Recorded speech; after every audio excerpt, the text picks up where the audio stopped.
at the killing of a father with two beautiful young children.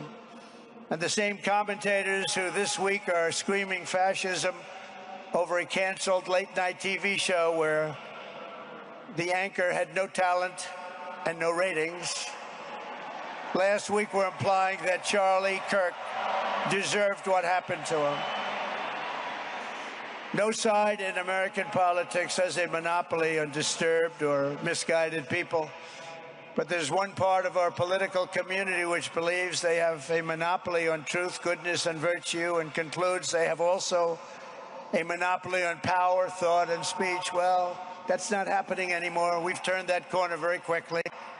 Tragically, atrocities of this kind, and kind that we saw in Utah, of all places, are the eventual consequence of that kind of thinking. If speech is violence, then some are bound to conclude that violence is justified to stop speech. And we're not going to let that be justified. The tradition of reason and open debate that Charlie practiced is not a pillar of our democracy. In many ways, it's the basis of our entire society. It's the right and inheritance of every free American, the greatest legacy of the Enlightenment, and among the most treasured achievements of civilization.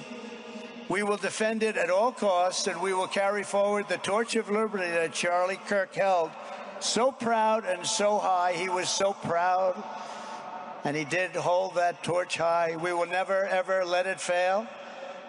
We will never let it fail.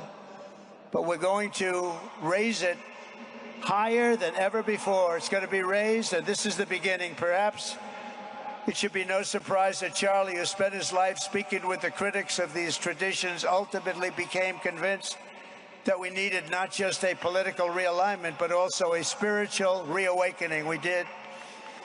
And we have to bring back religion to America, because without borders, law and order, and religion, you really don't have a country anymore. We want religion brought back to America. We want to bring God back into our beautiful USA like never before. We want God back.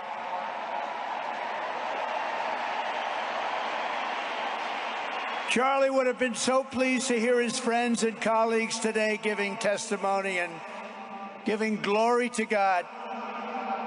Within minutes of the gunshot in Utah, millions of Americans, young and old, heard the news and dropped to their knees and started praying.